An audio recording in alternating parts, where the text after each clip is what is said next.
Good morning, student. We are doing social science of 6th standard, and today we will revise second chapter, globe, latitude and longitude. Today we will revise keyword. First is globe. Globe क्या है? A round object with a map of world on it. एक round object है, एक गोलाकार shape की कोई चीज है जिस पर सारे संसार का नक्शा बना हुआ है. एक्सिस. एक्सिस क्या है? An imaginary line on which earth rotate. एक कल्पित लाइन है. This is a axis. ये नॉर्थ पोल से साउथ पोल की तरफ जाती है, इसे हम एक्सिस बोलते हैं. एक कल्पित लाइन है, मतलब कल्पना के द्वारा बनाई गई है, जो जिसके इर्द गिर्द धरती घूमती है. Now C part equator. Equator क्या होती है? An imaginary line which divides the earth into two equal part. ये भी एक इमेजिनरी लाइन है, कल्पित लाइन है जो धरती को, दिस इज अ इक्वेटर. यह भी एक इमेजिनरी लाइन है जो धरती को दो बराबर हिस्सों में बांटती है. विच divides the earth into two equal parts. मतलब जो हमने क्या देखा, जो एक्सिस जिसके इर्द गिर्द धरती घूमती है, एंड इक्वेटर जो धरती को दो बराबर हिस्सों में बांटती हैं, दोनों ही इमेजिनरी लाइन है. इस तरह से जो पैरेलल्स हम लैटिट्यूड के बारे में और लॉन्जिट्यूड के बारे में आगे हम पढ़ेंगे, there are also imaginary line. Actual में हमारी धरती पर ऐसी कोई लाइनें नहीं बनी हुई. जिस किसी ने भी संसार का नक्शा बनाया उसने अपनी कल्पना के द्वारा ग्लोब पर या नक्शे पर, मानचित्र पर सारी ये लाइनें अपनी कल्पना से ही खींची थी. जो पैरेलल्स ऑफ लैटिट्यूड है, पैरेलल्स ऑफ लॉन्जिट्यूड है, वो अपनी कल्पना से ही खींची ताकि हम धरती पर समय का पता लगा सकें और किसी स्थान की दूरी का पता लगा सके. मतलब कि हमने कोई अगर जगह ढूंढनी है, समय पता लगाना है, टेम्परेचर पता लगाना है, तो हमें ये लाइनें हेल्प करती है. Now D part hemisphere. Hemisphere क्या होता है? वन हाफ ऑफ द अर्थ. जब हमने इक्वेटर, धरती के बीच में से एक लाइन खींची, जिसे हमने इक्वेटर बोला, ये धरती को दो बराबर हिस्सों में बांटेगा. तो जो बराबर हिस्से दो हो गए तो उन्हें आधे आधे हिस्से को हम क्या बोलेंगे? Hemisphere. One half of the earth, धरती का आधा हिस्सा. Now very short question answer. First is in which direction does earth move. धरती किस दिशा में घूमती है? धरती वेस्ट से ईस्ट में घूमती है. The earth moves west to east. जो धरती है वेस्ट ऐसे घूमती है, वेस्ट से ईस्ट में घूमती है.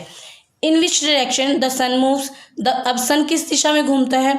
The sun moves east to west. अब जो सन है वो ऐसे घूमता है, east to west. Okay.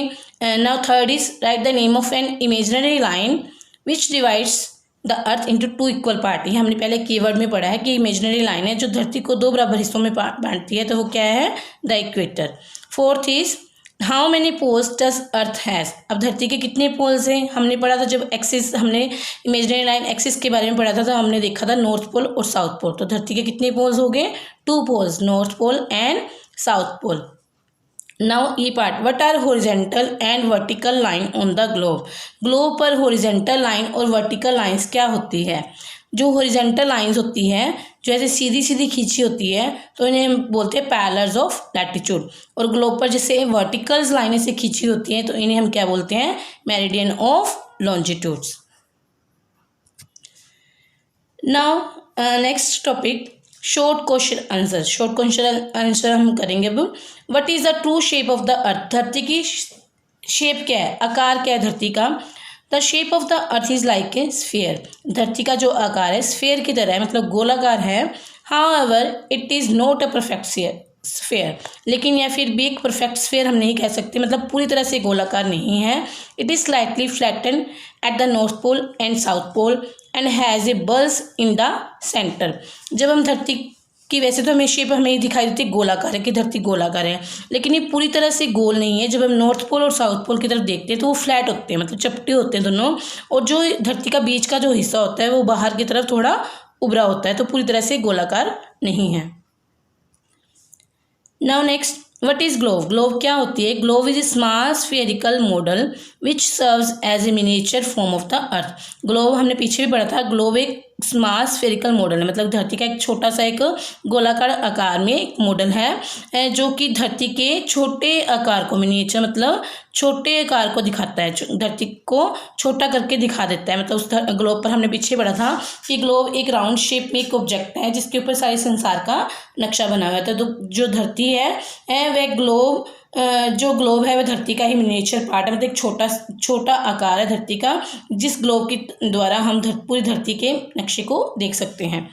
Now see what is the latitude value of Tropic of Cancer. Tropic of Cancer की लैटिट्यूशन वैल्यू कितनी है। See this is a Tropic of Cancer 23.5 degree north. Now fourth, what are 3 heat zone of the earth. धरती की 3 heat zone कौन सी है।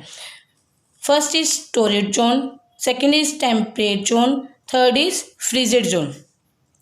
This is torrid zone and this is temperate zone and this is frigid zone.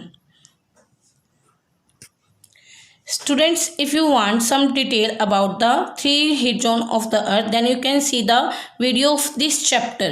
In the video of this chapter I have explained 3 zones in detail, so you can see that video in Micronap. Okay students, it's enough for today. Have a nice day.